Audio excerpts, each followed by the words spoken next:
The Senate will come to order. I ask everyone to please rise and recite the Pledge of Allegiance. I pledge allegiance to the flag of the United States of America and to the republic for which it stands, one nation, under God, indivisible, with liberty and justice for all. In the absence of clergy, let us bow our heads in a moment of silent reflection or prayer.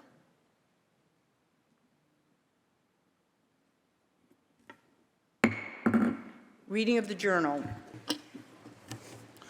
In Senate, Monday, April 14, 2025, the Senate met pursuant to adjournment. The Journal of Friday, April 11, 2025, is read and approved on motion the Senate adjourn. Without objection, the Journal stands approved as read. Presentations of petitions, messages from the Assembly. Secretary will read.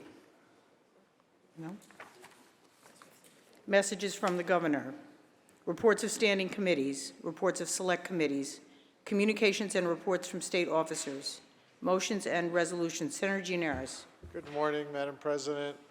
Amendments are offered to the following third reading calendar bills by Senator Sanders, calendar 452, and by Senator Jackson, calendar 627. The amendments are received and the bill will retain its place in the third reading calendar. Senator Gianaris. At this time, there will be an immediate meeting of the Rules Committee in room 332. There will be an immediate meeting of the Rules Committee in room 332. The Senate stands at The ease. Senate will stand at ease.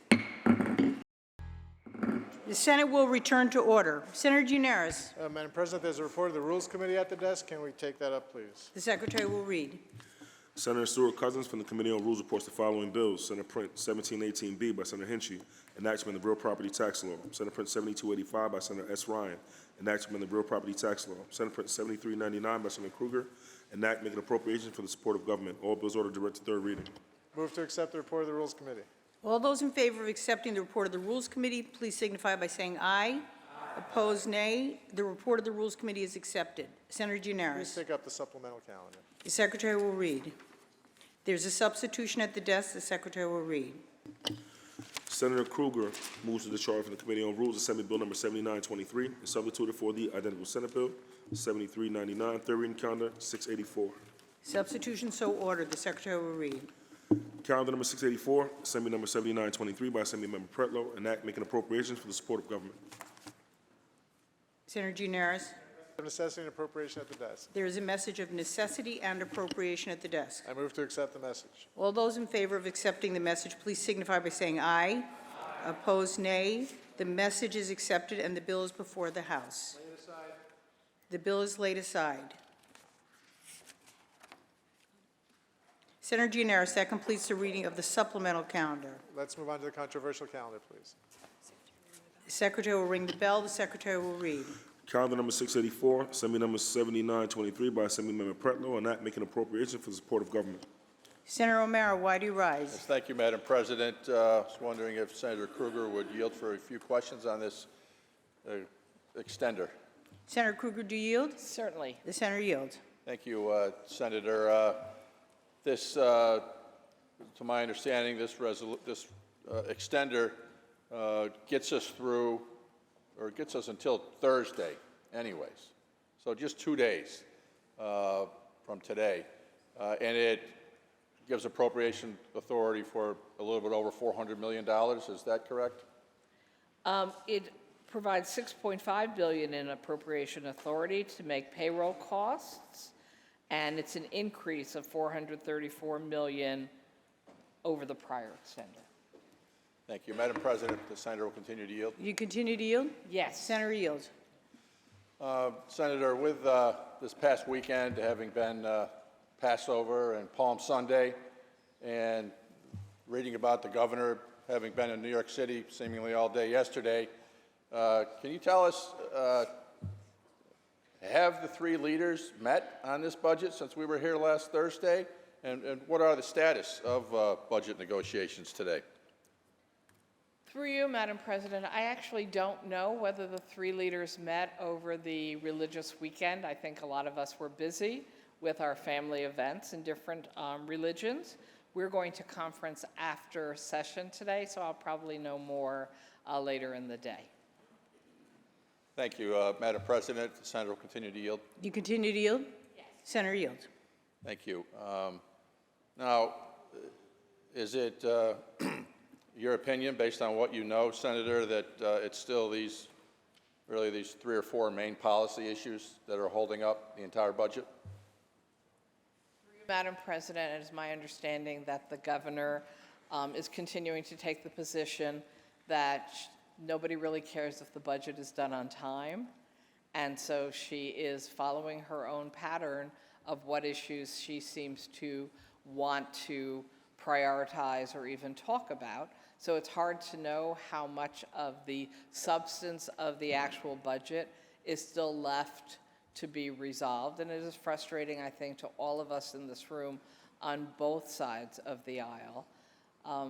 I'm not sure I personally agree with her that no one cares whether the budget gets done on time, although I do think, based on what I'm hearing at home, people are far, far more worried about what's happening in the real world coming out of Washington and the international situation. So it may be true that there's only a handful of us who actually seem to care very much about what's going on in Albany right now. Thank you, Madam President. The senator will continue to yield. You continue to yield? I do. Senator yields. Senator, do you have concerns that since there really seem to be no negotiations going on these major issues, that the governor could just drop an extender on us with those policy issues in it, and you, on your side, either take them or shut down government?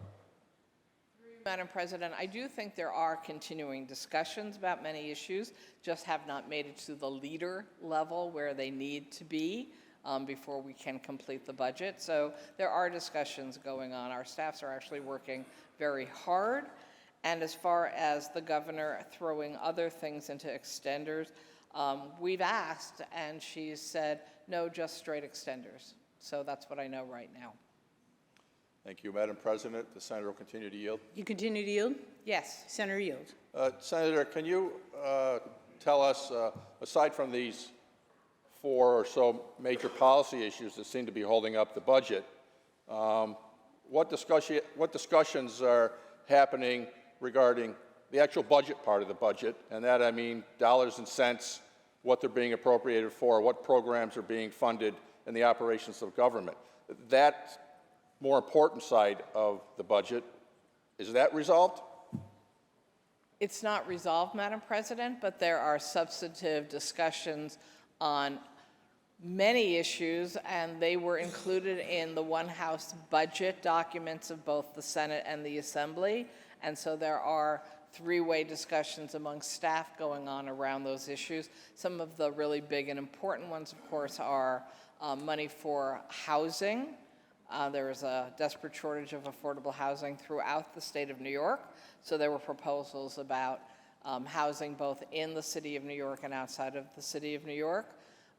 There's serious discussion going on about commitments for capital funds and operating funds for environmental issues, for public education, foundation aid, health concerns. Now, those are added to with the complications of the stories coming out of Washington that they have already or intend to make dramatic cuts in health care, in environmental funding, in contracts and grants, in education funds. I mean, there are estimates that the state of New York could lose well over $2 billion in lost education funds if the Trump administration's proposals move forward.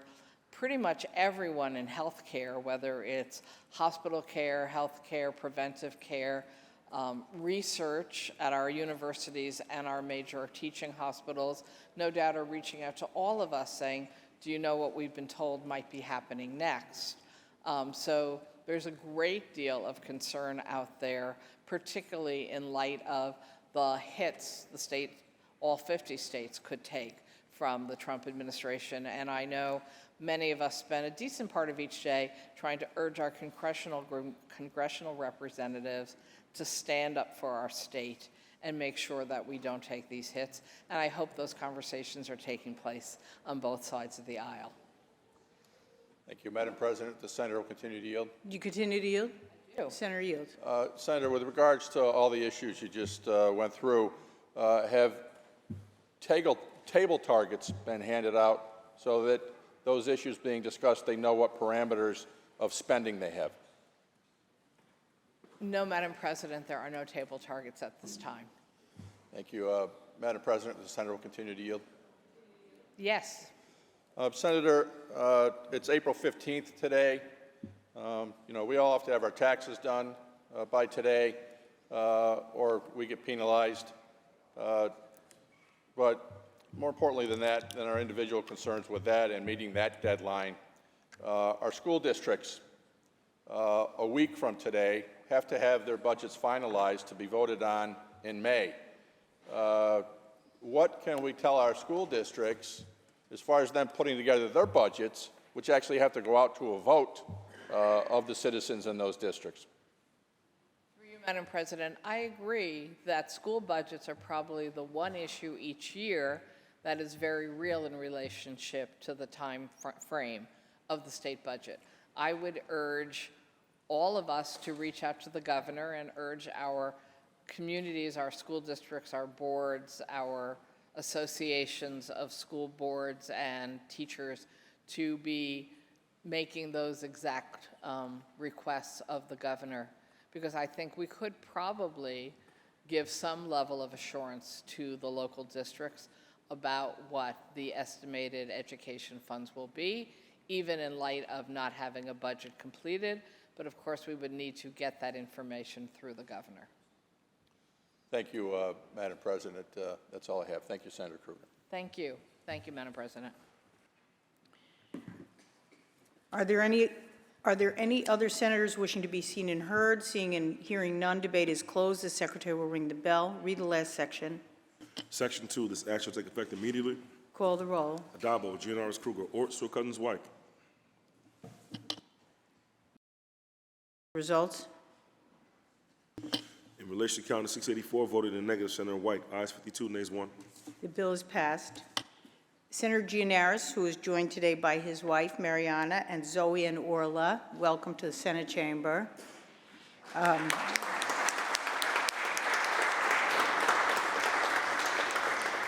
That completes the reading of the controversial calendar.